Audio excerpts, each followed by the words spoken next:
Hey guys, Xaryu here, and today I'm going to walk you through a game of Boomkin, Frost Mage, H Paladin against Hunter Rogue Priest. I'm going to kind of go over the general strategy of Boomkin Mage a little bit. Played it, I think, only once or twice, but I definitely think Boomkin Mage is a nice comp right now.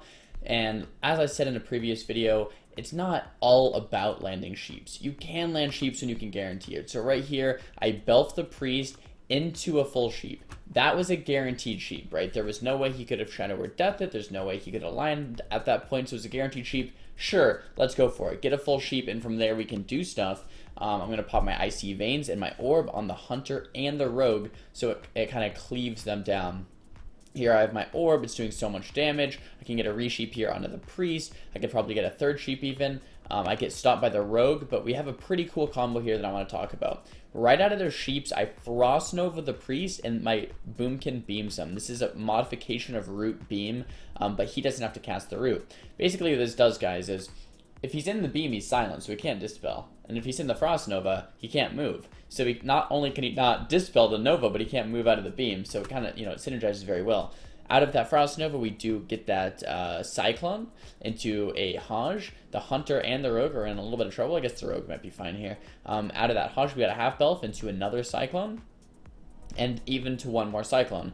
So with Boomkin Mage, guys, it's a lot of damage, but you can also get a lot of CC change. So it's almost like a duality comp. Like, you're going to do a lot of spread pressure, a lot of, like damage overall without too much CC. And once something gets low, boom, you hit them with triple sheep, triple clone, Hammer of Justice, silence, root beam, and then you finish them off. But what I think is important to note is that a lot of times with Boomkin Mage, you start with your damage instead of starting with CC. And I think that's the primary distinction I want to make here in this video, is that when you're starting, oh man, he gets so low there. The problem here is, like, if I sheep, I have a blizzard down, right? So the sheep's gonna immediately break, but he did get low. So I could spam sheep rogue or spam sheep hunter, but we lose pressure and it heals them and it's gonna break anyway. So it's almost better just to do damage at this point. But yeah, the distinction I want to make is, in some comps, you want to CC first and then do damage. This is like Windwalker Mage. Windwalker Mage, you're not going to really do much damage if you're not CCing, right? So you're going to CC first and then burst 100-0. And in some comps, like how Rogue Mage has classically been played, this is how you play it as well. If you're playing, like Fire Assassin Mage, then no, you just constantly do damage, and then get CC when you can. And that's kind of like how Shadow Priest Mage is played right now, how Boomkin Mage is played right now. You're going for the CC when the CC kind of makes itself available to you. Try to get a sheep here, fake the death, got kicked though.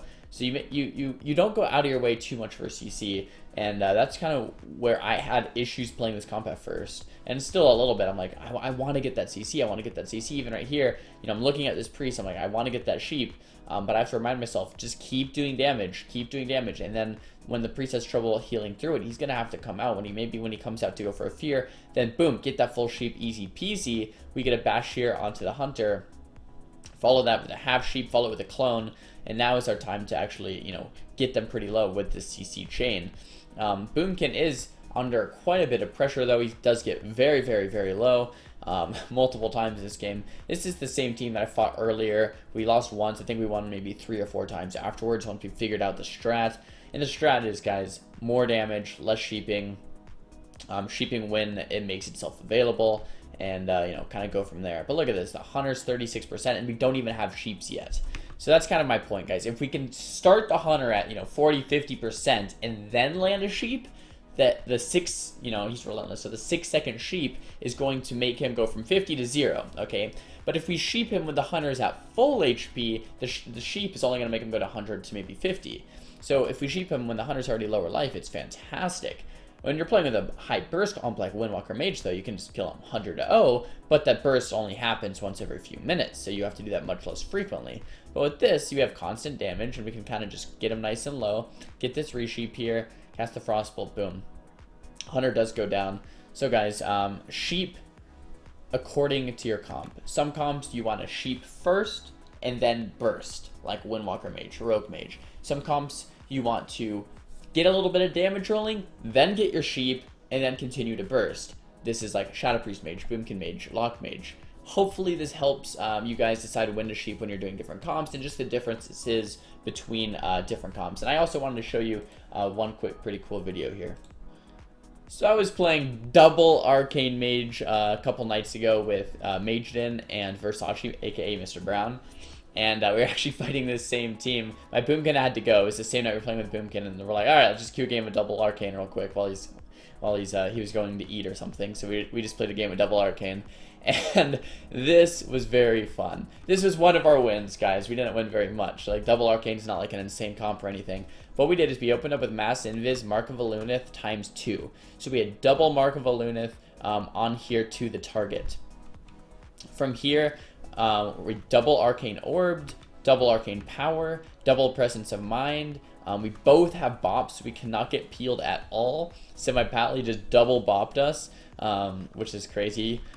Double Arcane Blast into a Belf, and the Mark of Lunith procs, and he dies. So let's actually just replay that in full speed real quick, because it's actually pretty freaking awesome how this guy dies. So we're in stealth, double Mark of Lunith, boom, double Orb, double Arcane Power, double Presence of Mind, double Arcane Blast, Mark of Lunith procs, Belf silenced, and he's dead. Pretty freaking awesome game there, guys. I couldn't make a whole video out of this, but I definitely wanted to show you guys this because this freaking game made my day. I was like giggling like a little girl, man. I was like, that was so awesome. Guys, if the first part of this video helped, or if the second part of the video made you laugh a little bit because double Arcane Mage is freaking awesome, make sure to give the video a thumbs up. If you didn't like it, make sure to give it a thumbs down. Talk to me in the comments about what you want for next time. The idea for this video actually came from a comment. Someone said, go into more depth on how you play Boomkin Mage, not just positioning. So there it is. The guy in the comment that asked for it. Here's your video. And guys, Xaryu shirts. 1 week left. I think mine come in the mail today, so I might be wearing it in the YouTube video tomorrow. The Xaryu shirts are beautiful. If you want to pick one up, the link will be down below. Thanks so much for watching. Don't forget to subscribe, and I'll see you guys next time. Peace!